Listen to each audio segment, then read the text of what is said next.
আছে। তো কই মাছ দিয়ে একটা ভীষণ ট্র্যাডিশনাল রেসিপি তেলকই আজকে আমি বানিয়ে তোমাদের দেখাবো। তো তেলকই বানানোর জন্য প্রথমে আমি কই মাছগুলোকে ভালো করে ধুয়ে নিয়েছি।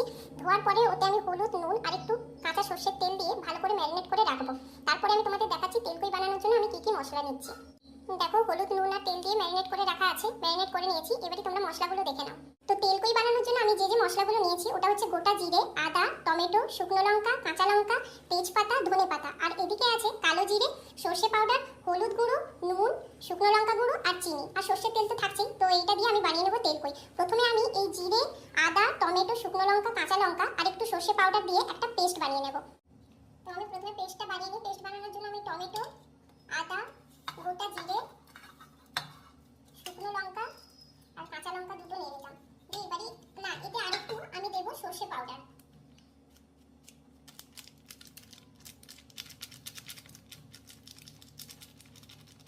এবার এটার আমি একটা স্মুথ পেস্ট বানিয়ে নেব। দেখো, খুব সুন্দর একটা পেস্ট বানিয়ে নিয়েছি। এবারে আমি রান্নাটা করে নিচ্ছি। প্রথমে আমি কই মাছটা ভেজে নেব। দেখো, কড়াইতে তেল দিয়ে দিয়েছি, তেলটা গরম হয়ে গেছে। এবারে আমি কই মাছগুলো ভেজে নেব।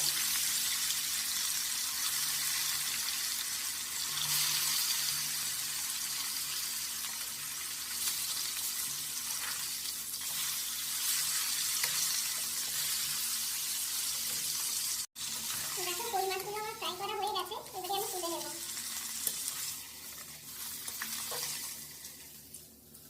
এবার ওই তেলেই আরেকটু তেল অ্যাড করব। এবার ওতে দেব কালো জিরে ফোড়ন দেব, আর দেব তেজপাতা আর কাঁচা লঙ্কা।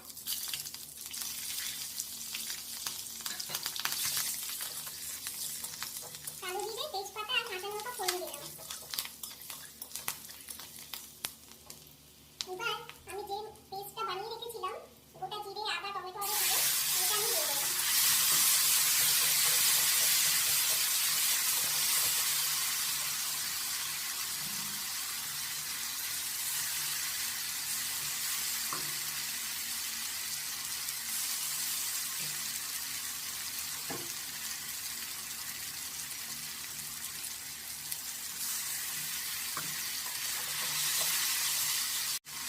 এবার আমি মশলাটা খুব ভালোভাবে কষিয়ে নেব।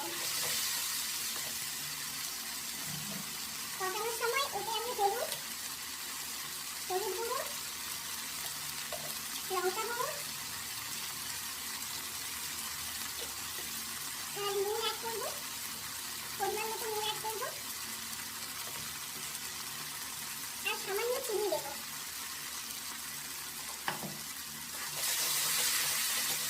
এবার এটাকে আমি খুব ভালোভাবে কষিয়ে নেব। দেখো, মশলা কষানোটা প্রায় আমার হয়ে গেছে, তেল ছেড়ে দিয়েছে। এবারে আমি মাছগুলো এর মধ্যে দিয়ে দেবো।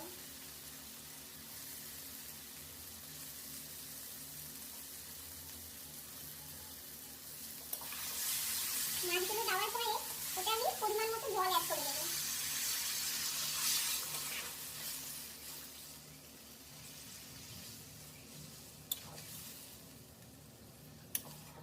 এই জলটা দেওয়ার পরে আমি 10-15 মিনিট ঢেকে এটা হওয়ার জন্য রেখে দেবো। দেখো, 10-15 মিনিট পরে চলে এলাম। আমার তেলকই প্রায় রেডি হয়ে গেছে, হয়েই গেছে, তেল ছাড়তে শুরু করে দিয়েছে। এবারে আমি গ্যাসটা বন্ধ করে দেবো, তারপরে ওটা গার্নিশিং করিয়ে তারপরে তোমাদের দেখাচ্ছি। দেখো, 10-15 মিনিট পরে চলে এলাম। আমার তেলকই প্রায় রেডি হয়ে গেছে। দেখো, তেল ছাড়তে শুরু করে দিয়েছে। তো এবারে আমি গ্যাসটা বন্ধ করে দেবো, তারপরে আমি সার্ভ করে নিই, তারপরে তোমাদের ফাইনাল লুকটা দেখাচ্ছি। দেখো, গ্যাসটা আমি বন্ধ করে দিয়েছি। এবারে একে একে আমি প্লেটে তুলে নেব।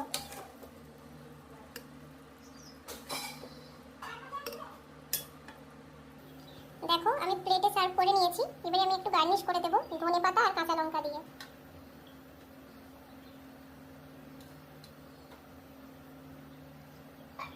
এই হচ্ছে আমার ফাইনাল লুক।